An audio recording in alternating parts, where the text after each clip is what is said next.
जरूर महाराज ने जानबूझकर किया होगा ताकि भीम पढ़ ना सके। भीम की पढ़ाई रोकना चाहते हैं। लेकिन गुरुजी, हम पढ़ाई कैसे कर पाएंगे? कोई ना कोई रास्ता निकलेगा भीम। चलो।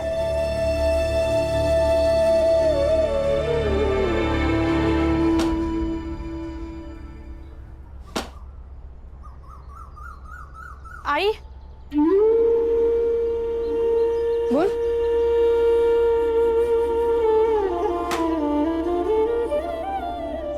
अब मैं भी जाती हूँ। आई कहाँ?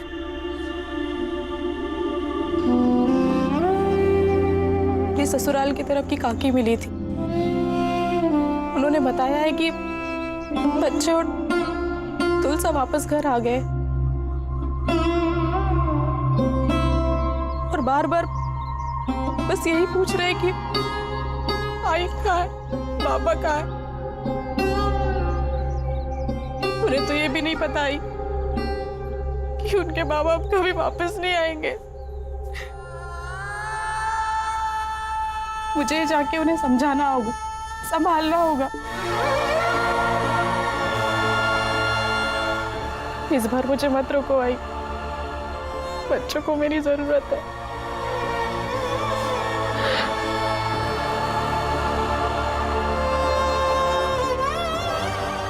चली जा, इस बार नहीं रोकूंगी तुझे।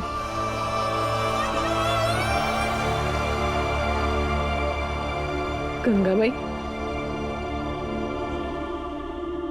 सही कहा तुमने। बच्चों को सबसे ज्यादा तुम्हारी जरूरत है। दामाजी के गुजर जाने के बाद तेरी जिम्मेदारियां और बढ़ गई है।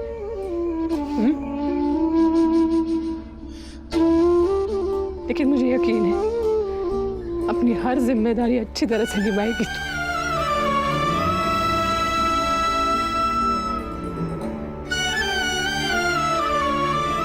गंगा बेटा, अपने सास ससुर को लेकर मन में कोई कड़वाहट मत रखना।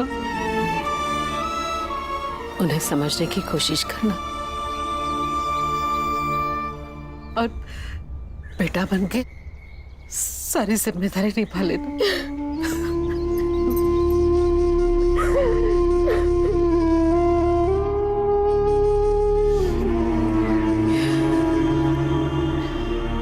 और हाँ, कुछ दिनों में मैं बाबा को भेज दूंगी वहां पे। तुलसा को घर भेज देना। नहीं आई, कुछ दिन तुलसा को मेरे पास ही रहने दीजिए। वैसे भी यहाँ के हालात कुछ ठीक नहीं है। जब ठीक हो जाएंगे तो मैं खुद उसे लेकर आऊंगी।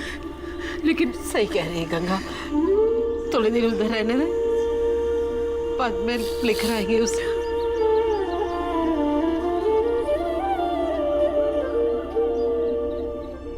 ठीक है, जा, जाने की तैयारी कर।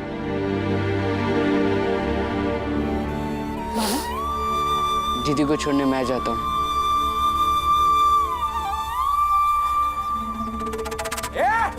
चोरी चुप।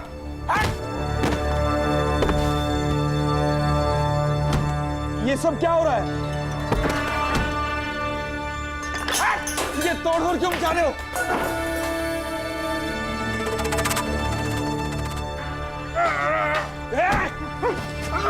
अरे बात क्या है? वो पकड़।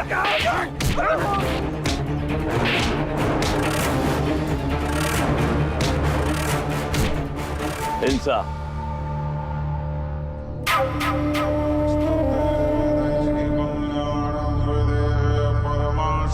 धर्म और सत्य की स्थापना का अंतिम विकल्प होता है। लेकिन आप हमारे साथ ऐसा क्यों कर रहे हैं? मैंने इसका क्या किया? कुछ नहीं किया, किंतु अब एक कार्य करना है। क्या महाराज? हम सबका भला देखते हैं, सबकी भलाई सोचते हैं, और तुम्हारी भलाई इसमें कतई नहीं है कि एक छोटी जाति वाले को तुम काम पर रखो। उस राम जी को आज के आज काम से हटा दो। महाराज, राम जी मेरा मित्र है, और जहाँ मित्रता होती है वहाँ जात पात का क्या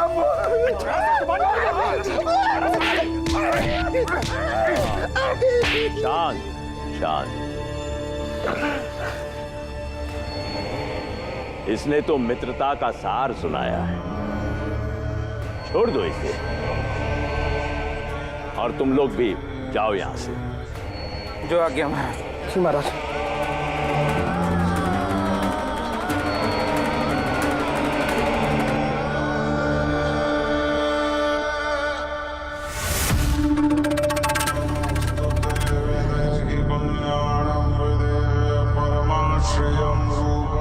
मैं सर्वज्ञ हूं, सब कुछ जानता हूं।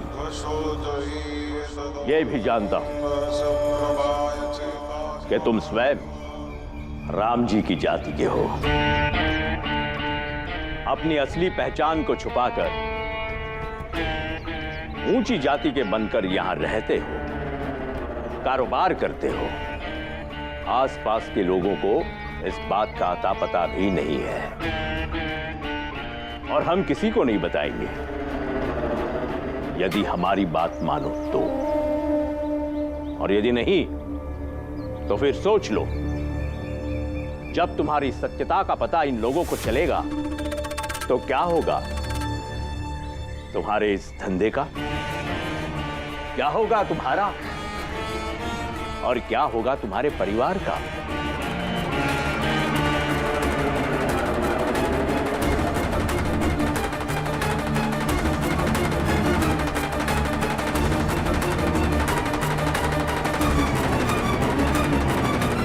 सेठ जी, आज से मैं रोज काम पर आऊंगा।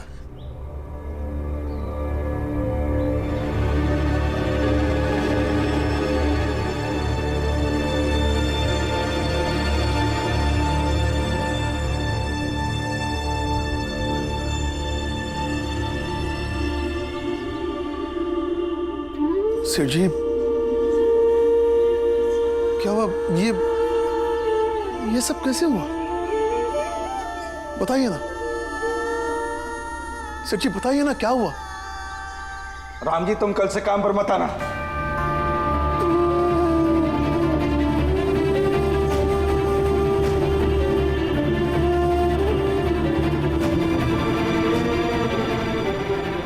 क्या हुआ सेठ जी? क्या बात हो गई? बताइए ना। राम जी, आज से तुम्हारा मेरा कोई संबंध नहीं। तुम चले जाओ यहाँ से, कोई और नौकरी ढूंढ लो।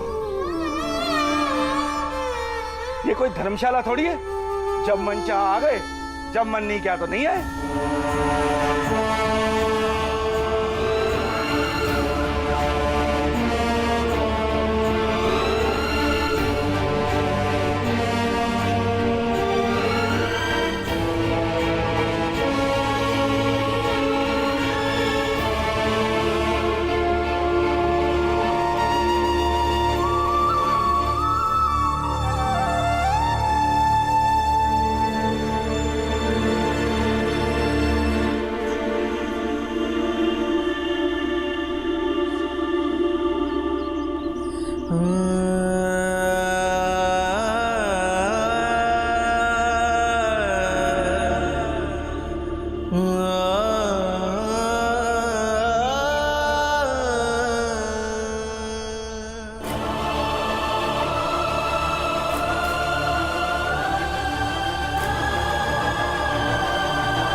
सेठ जी, ये आज तक का हिसाब, और धन्यवाद जो आपने मुझे काम दिया।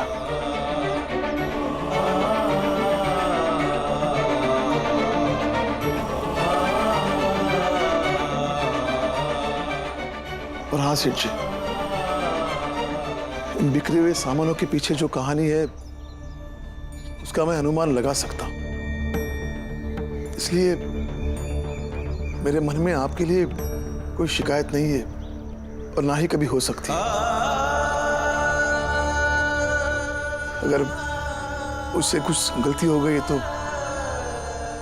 माफ कर दीजिए।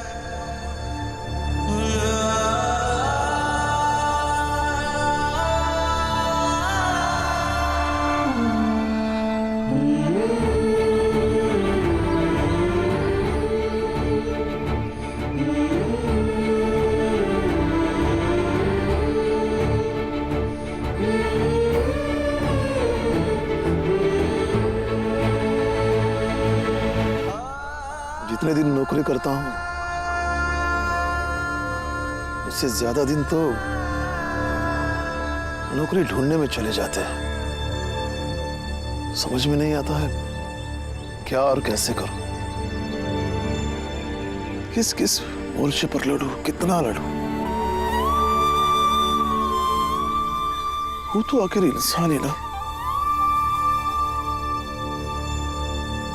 घर जाऊं तो समाज वाले जीने नहीं देते, नौकरी पर आओ तो वहां भी परेशान करने आ जाते। बीवी बच्चे पर से एक मुसीबत खत्म नहीं होती तब तक दूसरी मुसीबत चली आती है।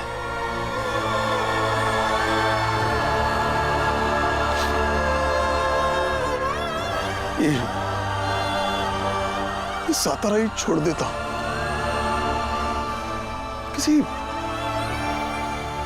किसी नई जगह चले जाऊंगा,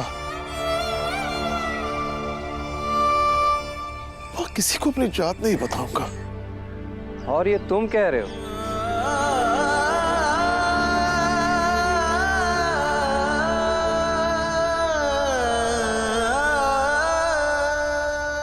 फिर क्या करूं? मैं नहीं चाहता कि मेरे सारे बच्चे इस जात की लड़ाई में अपना बचपन खो दें। लंबी लड़ाइयां कई बार बहुत कुछ छीन लेती है और इन सबके चलते मेरा बेटा भीम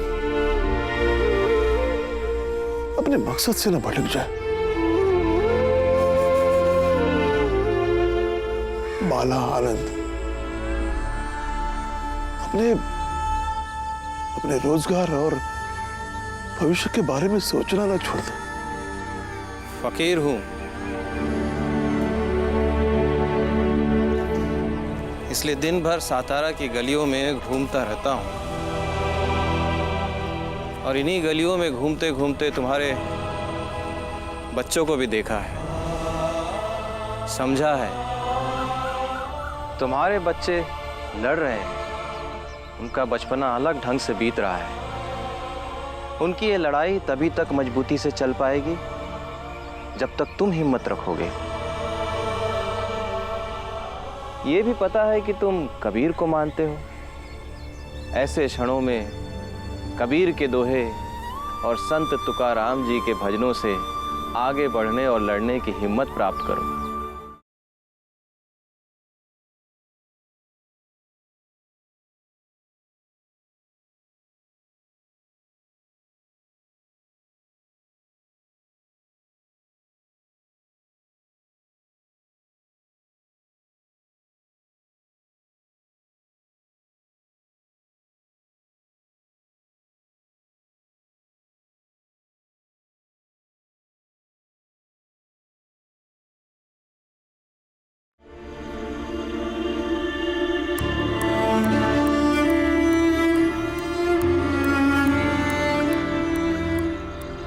कोई बात नहीं, आपको दूसरी नौकरी तो मिल ही जाएगी।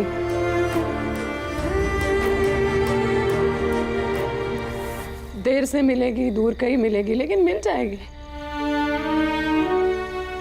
और तनख्वाह का क्या है, कम मिले ज्यादा मिले क्या फर्क पड़ता है। हम सब तो कम में भी गुजारा कर देंगे।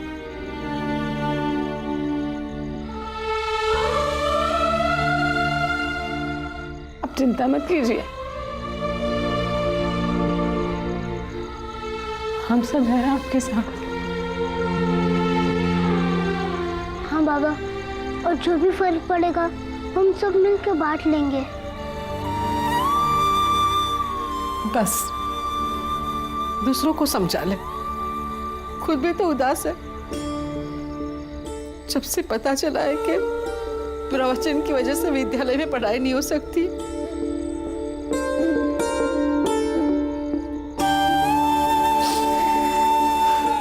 भीम खुद भी समझ ले कि अभी थोड़े दिन घर में बैठ के ही पढ़ना है, समझा?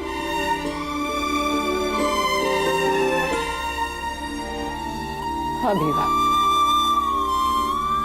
अभी थोड़े दिन घर में ही पढ़ाई कर लेना।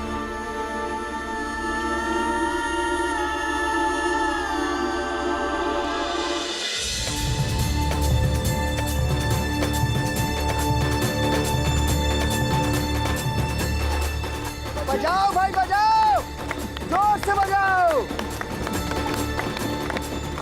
और जोर से।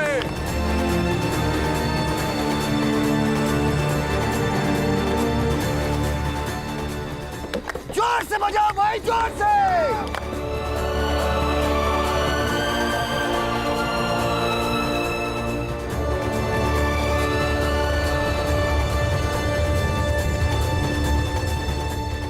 शुरुआत हो गई है भीमराव की पढ़ाई रोकने की, उसके परिवार को कमजोर करने की।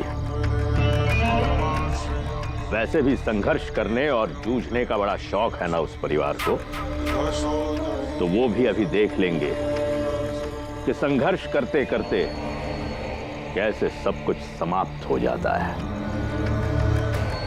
पढ़ो, पढ़ के प्रवचन दोगे, हम भी देखते हैं कैसे पढ़ते हो। शांत शांत शांत।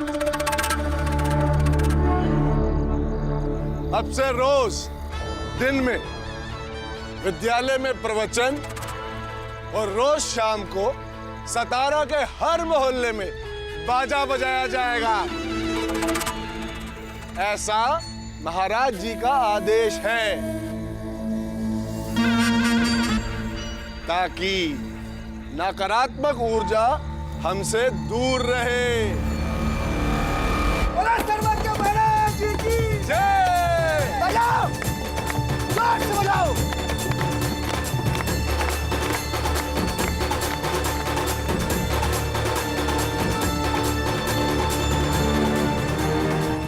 ये लोग सब जानबूझकर कर रहे हैं ताकि हमारा भीम कहीं पर भी पढ़ न सके।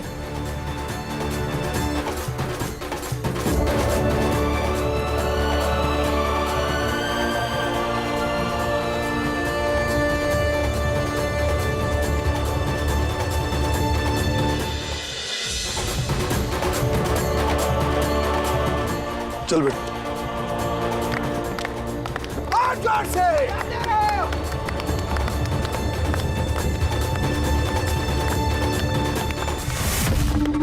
महाराज, ये पूरा इलाका भीमराव और राम जी के घर से बहुत डरता है।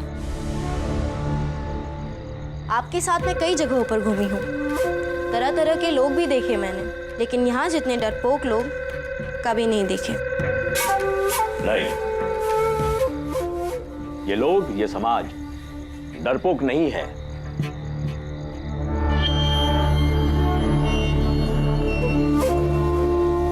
किंतु भीमराव और राम जी, ये दो ही लोग हैं छोटी जाति के जो किसी से भी नहीं डरते और बिना डर के इंसान अधर्मी हो जाता है। लेकिन महाराज, अगर ऐसा ही चलता रहा तो एक दिन राम जी और भीमराव हमें नुकसान भी पहुंचा सकते हैं। नहीं, ये लोग इतने भी मजबूत नहीं बन चुके हैं कि धर्म को कोई नुकसान पहुंचा सके। और जब तक धर्म जिंदा है, हम जैसों का कोई भी कुछ भी नहीं बिगाड़ सकता। फिर भी उन लोगों को काबू में करने के बारे में हमें कुछ ना कुछ अवश्य सोचना होगा।